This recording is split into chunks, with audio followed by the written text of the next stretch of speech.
when to pronounce T as cha sound in English. Rule number 1. Whenever UAL comes at the end of the word, T gives the cha sound. For example, virtual, factual, conceptual, and spiritual. Rule number 2. Whenever in the word URE comes at the end of the word, T gives the cha sound. For example, vulture, fracture, adventure,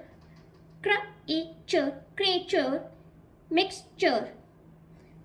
It helps the kids to learn bigger spellings. I hope you like the video.